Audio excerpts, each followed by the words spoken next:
ಇದು ರಿಪಬ್ಲಿಕ್ ಕನ್ನಡ. ನಾನು ಶ್ರೀಲಕ್ಷ್ಮಿ ಅಭಿಜಿತ್, ನನ್ನ ಜೊತೆಗಿದ್ದಾರೆ ಅಶ್ವಿನಿ ದೇವಾಡಿಗ. ವೀಕ್ಷಕರೇ, ಗದಗ್ನ ಲಕ್ಕುಂಡಿಯಲ್ಲಿ ದೊಡ್ಡ ಚಿನ್ನದ ಖಜಾನೆ ಏನಾದ್ರೂ ಅಡಗಿದೆಯಾ? ಅಲ್ಲಿ ಶೋಧ ಕಾರ್ಯ ನಡೀತಾ ಇದೆ. ಯಾವ ರೀತಿಯಲ್ಲಿ ಶೋಧ ಕಾರ್ಯ ನಡೀತಾ ಇದೆ ಆ ಡೀಟೇಲ್ಸ್ ನಾವು ನಿಮಗೆ ಕೊಡ್ತೀವಿ. 101 ಬಾವಿ ಹಾಗೂ ದೇಗುಲಗಳ ಅಡಿ ಅಪಾರ ಪ್ರಮಾಣದ ನಿಧಿ ಇದೆಯಾ? ಲಕ್ಕುಂಡಿಯಲ್ಲಿ ಪುರಾತತ್ವ ಇಲಾಖೆ ಉತ್ಖನನವನ್ನ ನಡೆಸ್ತಾ ಇದೆ. ಆ ಉತ್ಖನನ ಇದೀಗ ಆರಂಭ ಆಗಿದೆ. ವೀರಭದ್ರೇಶ್ವರ ಸ್ವಾಮಿ ದೇವಸ್ಥಾನದ ಆವರಣದಲ್ಲಿ ಶೋಧ ಕಾರ್ಯ ನಡೆದಿದೆ. 10 ಮೀಟರ್ ಉದ್ದ, 10 ಮೀಟರ್ ಅಗಲ, 10x10 ಆ ಒಂದು ವ್ಯಾಪ್ತಿಯಲ್ಲಿ ಉತ್ಖನನ ಆರಂಭ ಮಾಡಲಾಗ್ತಾ ಇದೆ. ಈ ಒಂದು ಸುತ್ತಳತೆಯ ಒಳಗಡೆ 4 ಬಾಕ್ಸ್ಗಳನ್ನ ಮಾರ್ಕ್ ಮಾಡಿದ್ದಾರೆ. ಆ 4 ಬಾಕ್ಸ್ಗಳಲ್ಲಿ ಉತ್ಖನನ ನಡೆಯಲಿದೆ. ಸಿಸಿಟಿವಿಯ ಕಣ್ಗಾವಲಿನಲ್ಲಿ ಇಡೀ ಕಾರ್ಯಾಚರಣೆ ನಡೆಯಲಿದೆ. ಇವತ್ತಿನಿಂದ 4 ತಿಂಗಳ ಕಾಲ ನಿಧಿ ಶೋಧ ನಡೆಯಲಿದೆ. ಪುರಾತತ್ವ ಇಲಾಖೆ 25 ಲಕ್ಷ ರೂಪಾಯಿ ಅನುದಾನವನ್ನು ಬಿಡುಗಡೆ ಮಾಡಿದೆ. ಉತ್ಖನನಕ್ಕೆ ಜಿಲ್ಲಾಧಿಕಾರಿ ಶ್ರೀಧರ್ ಹಾಗೂ ಎಸ್ಪಿ ರೋಹನ್ ಚಾಲನೆ ನೀಡಿದ್ದಾರೆ. ಮಾಡಿದ್ರಿ, ಯಾವ ರೀತಿ ಉತ್ಖನನ ಕಾರ್ಯ ನಡೀತಿಲ್ಲ ಅಂತ ಹೇಳಿ ಏನು ಜೂನ್ 3ನೇ ತಾರೀಕು ಸಿಎಂ ಬಂದು ಇಲ್ಲಿ ಉತ್ಖನನ ಕಾರ್ಯಕ್ಕೆ ಚಾಲನೆ ಕೊಟ್ಟಿದ್ರು. ಹಿಂದೆನೆ ಮಳೆಗಾಲ ಶುರು ಆಗಿದ್ರಿಂದ ಅವಾಗ ಸ್ಟಾರ್ಟ್ ಮಾಡಕ್ಕಾಗಿರ್ಲಿಲ್ಲ. ಇವತ್ತು ಒಂದು ಸಾಂಕೇತಿಕವಾಗಿ ಮತ್ತೊಮ್ಮೆ ನಾವು ಸ್ಟಾರ್ಟ್ ಮಾಡ್ತಾ ಇದೀವಿ ಅಂತ ಸ್ಟಾರ್ಟ್ ಮಾಡಿದೀವಿ. ಈ ಭೂಮಿ ಪೂಜೆ ಮಾಡಿದ್ದು ಇವತ್ತಂದ್ರೆ ಇವತ್ತಿಂದ ಅಗಿತಾ ಸ್ಟಾರ್ಟ್ ಮಾಡ್ತೀವಿ. ಯಾಕಂದ್ರೆ ಭೂಮಿ ಅಗಿತಾ ಹೋಗ್ಬೇಕು. ಇವತ್ತೇನು ಸ್ಟಾರ್ಟ್ ಮಾಡ್ತಾ ಇದೀವಿ ಈ ಜಾಗದಲ್ಲಿ 3 ರಿಂದ 4 ಅಡಿವರೆಗೂ ಮಣ್ಣು ಭರ್ತಿ ಮಾಡಿರೋದು ಇದೆ. ಇಲ್ಲಿ ಸ್ಕೂಲ್ ಇತ್ತು, ಮತ್ತೆ ತಗ್ಗಿತ್ತು. ಫಂಕ್ಷನ್ ಎಲ್ಲ ಮಾಡುವಾಗ ನಾವೆಲ್ಲ ಮಣ್ಣು ಹಾಕಿದ್ವಿ. ಒಂದು 3-4 ಫೀಟ್ ತೆಗೆಯೋವರೆಗೂ ಸ್ವಲ್ಪ ಫಾಸ್ಟ್ ಆಗಿ ಅಗಿತಾರೆ. ಯಾಕಂತ ಹೇಳಿದ್ರೆ ನಿಜವಾದ ಮಟ್ಟ, ದೇವಸ್ಥಾನದ ಮಟ್ಟದವರೆಗೂ ಮಣ್ಣು ಹೋಗೋವರೆಗೂ ಮೂಲ ಲಕ್ಕುಂಡಿ ಲೆವೆಲ್ಗೆ ನಾವು ಹೋಗಿರುವುದಿಲ್ಲ. ಮೂಲ ಲಕ್ಕುಂಡಿ ಲೆವೆಲ್ಗೆ ಹೋದ್ಮೇಲಿಂದ ಏನು ಸೂಕ್ಷ್ಮತೆ ಇದೆ ಅಲ್ಲಿ ಉತ್ಖನನದ ರೀತಿ, ಆ ರೀತಿಯಾಗಿ ಸ್ಟಾರ್ಟ್ ಆಗತ್ತೆ. ಸೊ ಅದು ಇನ್ನು 3 ರಿಂದ 4 ತಿಂಗಳವರೆಗೂ ಉತ್ಖನನ ಕಾರ್ಯ ನಡೆಯುತ್ತೆ. ದೇವ್ರ ದಯದಿಂದ ಏನಿದೆ ಎತ್ತಿದೆ ಅಂತ ನೋಡುವ. ಭೂಮಿ ಒಳಗೆ ಅವಳು ಭೂಮ್ತಾಯಿ ಅವಳ ಒಡ್ಲಲ್ಲಿ ಏನ್ ಮಾಡಿಕೊಂಡಿದ್ದಾಳೆ ಅನ್ನೋದು ಗೋಚರಿಸ್ತಾಳೆ. ಅದ್ರ ಮೇಲೆ ನಿಂತಿರುತ್ತೆ ಮುಂದಿನ ಕಾರ್ಯ. ಕೋಟೆ ವೀರಭದ್ರೇಶ್ವರ ದೇವಸ್ಥಾನ ಪಕ್ಕದಲ್ಲೇ ಟಂಕಶಾಲೆ ಇತ್ತು. ಆ ಹಿನ್ನೆಲೆಯಲ್ಲಿ ಇಲ್ಲಿ ಏನಾದರೂ ನಿಧಿ ಅಥವಾ ಏನಾದ್ರು ಸಿಗಬಹುದಾ ಅಂತ ಹೇಳಿ ಭೂಮಿ ಒಳಗೆ ಏನಿದೆ ನಮಗೆ ಗೊತ್ತಿಲ್ಲ. ಹಿಂದೆ ಟಂಕಶಾಲೆ ಐತೆ ಅನ್ನೋದು ಇತಿಹಾಸ. ಅದರದ್ದು ಕುರು ಇಲ್ಲಿ ಒಳಗೆ ಸಿಗ್ತದೆ ಅಂತ ಹೇಳಿದ್ರೆ ಅದು ನಮಗೂ ಹೆಮ್ಮೆ ಆಗ್ತದೆ. ಸರ್, ಇವಾಗ ಇಲ್ಲಿ ಗ್ರಾಮವನ್ನು ಸ್ಥಳಾಂತರ ಮಾಡೋದಾಗತ್ತೋ ಅಥವಾ ಈ ಬಗ್ಗೆನೂ ಗ್ರಾಮಸ್ಥರು ಹೇಳಿದ್ರು. ಇಲ್ಲಿ ಐತಿಹಾಸಿಕ ದೇವಸ್ಥಾನಗಳ ಸಾಕಷ್ಟಿದಾವೆ. ಇಡೀ ಗ್ರಾಮವನ್ನೇ ಸ್ಥಳಾಂತರ ಮಾಡಿ ಇಲ್ಲಿ 30 ರಿಂದ 45 ದೇವಸ್ಥಾನಗಳ ಅಕ್ಕಪಕ್ಕದಲ್ಲಿ ನಾವು ಉತ್ಖನನ ಮಾಡಿದರೆ ಸಾಕಷ್ಟು ಪುರಾತನ ವಸ್ತುಗಳು ಸಿಗಬಹುದಂತೇಳಿ ಈಗ ಏನು ಪ್ರಯತ್ನ ಮಾಡ್ತಾ ಇದ್ದೀವಿ, ಇದರದ್ದು ಫಲಾಫಲಗಳ ಮೇಲೆ ಸ್ಥಳಾಂತರದ ಬಗೆಗೆ ನಿಂತಿರುತ್ತೆ. ಇದಿಷ್ಟು ಏನು ಗದಗ್ ಜಿಲ್ಲಾಧಿಕಾರಿಗಳ ಮಾತಾಗಿತ್ತು. ಕ್ಯಾಮರಾಮನ್ ಮಂಜುನಾಥ್ ಜೊತೆ ಮಂಜು ಪತ್ತಾರ್, ರಿಪಬ್ಲಿಕ್ ಕನ್ನಡ, ಗದಗ್. ಐತಿಹಾಸಿಕ ಲಕ್ಕುಂಡಿಯಲ್ಲಿ ಏನು ನಿಧಿ ಪತ್ಯ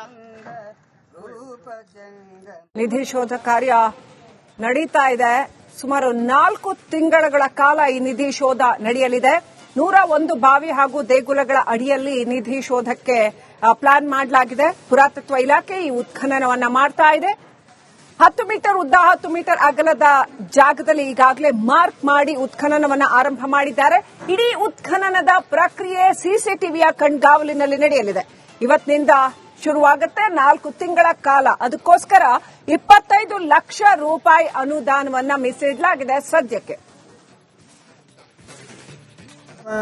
ಸ್ಥಾನ ಧರ್ಮಾನ್ನ ಪ್ರಥಮಾನ್ನ ಸಂತೇಹನಾಕ ಯಶೋ ನಾಮಯ ದೇವಿ ಸರ್ವತೋ ಸರ್ವಮಂಗಲಂ ಸಾಂಬ ಸರ್ವತೋ ಜಯಮಂಗಲಂ ಜಯ ನಮಃ ಪಾರ್ವತಿ.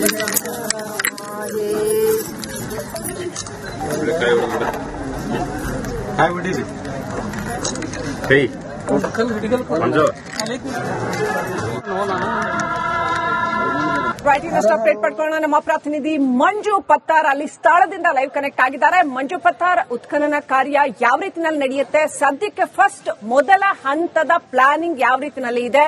ಮತ್ತೆ ಅಲ್ಲಿ ಈಗಾಗಲೇ ಸಾಕಷ್ಟು ಜನ ಮನೆಗಳು ಕಟ್ಕೊಂಡಿದ್ದಾರೆ ಆ ಜಾಗಗಳ ಮೇಲೆ.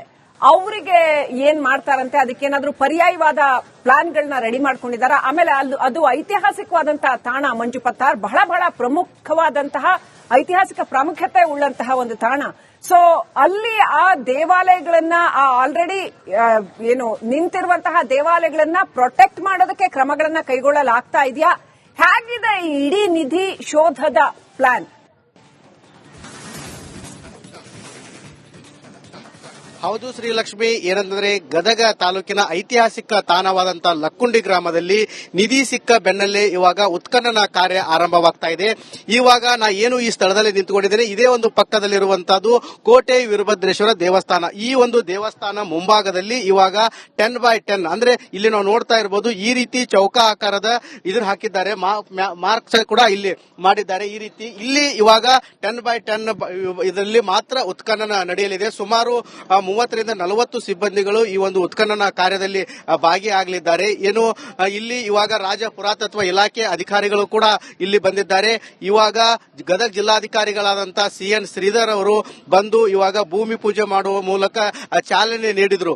ಆದ್ರೆ ಇವಾಗ ಇಲ್ಲಿ ಏನು ಉತ್ಖನನ ನಡೆಯುವಂತ ಈ ಒಂದು ಸ್ಥಳ ಇಲ್ಲಿ ನಾವು ನೋಡ್ತಾ ಇರಬಹುದು. ಈ ಒಂದು ಚಂದ್ರಮೌಳೇಶ್ವರ ದೇವಸ್ಥಾನ ಏನು ಆ ಭಾಗದಲ್ಲಿದೆ, ಆ ದೇವಸ್ಥಾನ ಪಕ್ಕದಲ್ಲಿ ಇಲ್ಲಿ ಏನು ಬಾವಿ ಇದೆ. ಈ ಒಂದು ಬಾವಿ ಯಾವ ರೀತಿ ಅಂದ್ರೆ ತಳಭಾಗದಲ್ಲಿದೆ, ಅದೇ ಒಂದು ಹಂತದಲ್ಲಿ ಇಲ್ಲಿ ಕೋಟೆ ವೀರಭದ್ರೇಶ್ವರ ದೇವಸ್ಥಾನ ಮುಂಭಾಗದಲ್ಲಿ ಇಲ್ಲಿ ನಡೆಯುವಂತಹದ್ದು. ಯಾಕಂತಂದ್ರೆ ಇವಾಗ ನಿಧಿ ಸಿಕ್ಕಂತ ಕುಟುಂಬ ಏನಿದೆ, ರಿತ್ತಿ ಕುಟುಂಬ, ಆ ಒಂದು ಜಾಗದಿಂದ ಈ ಜಾಗ ಸುಮಾರು 250 ಮೀಟರ್ ಅಷ್ಟು ದೂರವಾಗುತ್ತೆ.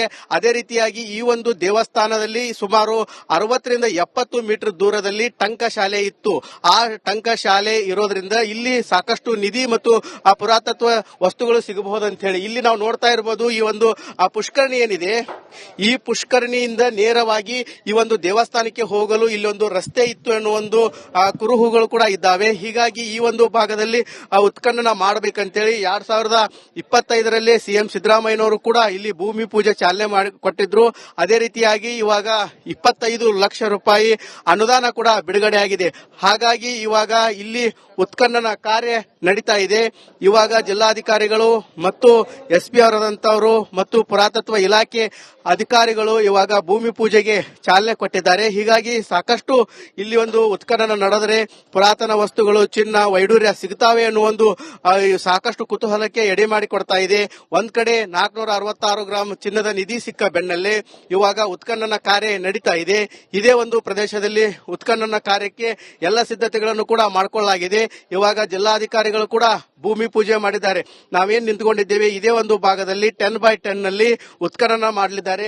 ಈ ರೀತಿ ಅಂದ್ರೆ ಇಲ್ಲಿ ಸುಮಾರು 5ರಿಂದ 7 ಅಡಿ ತೆಗೆದ್ರೆ ಮೂಲ ಅಂದ್ರೆ ನೈಜ ಲಕ್ಕುಂಡಿ ಯಾವುದಿದೆ ಅನ್ನೋದು ಗೊತ್ತಾಗತ್ತೆ. ಯಾಕಂತಂದ್ರೆ ಇಲ್ಲಿ ಅಕ್ಕಪಕ್ಕದಲ್ಲಿ ದೇವಸ್ಥಾನ ಮತ್ತು ಪುಷ್ಕರಣಿ, ಚಂದ್ರಮೌಳೇಶ್ವರ ದೇವಸ್ಥಾನ ನೋಡಿದ್ರೆ ಅವು ತಳಭಾಗದಲ್ಲಿದ್ದಾವೆ, ಇದು ಮೇಲ್ಗಡೆ ಇದೆ. ಹೀಗಾಗಿ ಇಲ್ಲಿ ಸುಮಾರು 25ರಿಂದ 30 ವರ್ಷಗಳ ಹಿಂದೆ ಮಣ್ಣು ಹಾಕಿದ್ರು ಎನ್ನುವ ಒಂದು ಹೇಳ್ತಾ ಇದ್ದಾರೆ ಅಧಿಕಾರಿಗಳು. ಹೀಗಾಗಿ ಆ ಮಣ್ಣು ತೆಗೆದ ನಂತರ ಇಲ್ಲಿ ನೈಜ ಲಕ್ಕುಂಡಿ ಸಿಗತ್ತೆ.